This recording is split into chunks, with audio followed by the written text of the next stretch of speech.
মহালয়া মহাসমাবেশের ডাক আমরা সরাসরি নজর রাখবো মিছিলে। আমাদের প্রতিনিধি অর্কদীপ্ত মুখার্জি রয়েছেন আমাদের সঙ্গে। অর্কদীপ্ত, কি বলছেন জুনিয়র ডাক্তাররা?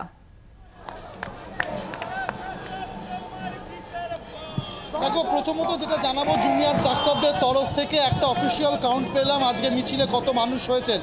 তারা বলছেন যখন মিছিল শুরু হয়েছিল কলেজ স্কোয়ার থেকে, সেই সময় 13,000-এর ওপর মানুষ ছিলেন এবং যত মিছিল এগিয়েছে মানুষের সংখ্যা আরও বাড়ছে। এই সময় আমার সঙ্গে যারা রয়েছেন মেদিনীপুর থেকে জুনিয়র ডাক্তাররা এসছেন, একটু আমি তাদের সাথে কথা বলার চেষ্টা করব। আপনি কোথা থেকে আসছেন, কোন কলেজ থেকে আসছেন? আমরা মেদিনীপুর মেডিকেল কলেজের জুনিয়র ডাক্তার। আপনারা কি বার্তা দিতে চাইছেন? আজকে এত সংখ্যক মানুষ এসছেন, আপনারা সকলে মিলে পা মিলিয়েছেন, একটাই তো দাবি এক যে হচ্ছে আমাদের অভয়ার বিচার যত দ্রুত সম্ভব তদন্ত করতে হবে এবং তদন্তের গতি বাড়াতে হবে, এবং যে আমাদের দাবিগুলো সেইগুলো যাতে মেনে নেওয়া হয়, আমরা যাতে প্রপার নিরাপত্তা পাই, প্রপার সুরক্ষা পাই এবং সসম্মানে যাতে কাজের ক্ষেত্রে ফিরে যেতে পারি, এটাই আমাদের দাবি। বাংলার আওয়াজ, বাঙালির আবেগ, জি 24 ঘন্টা।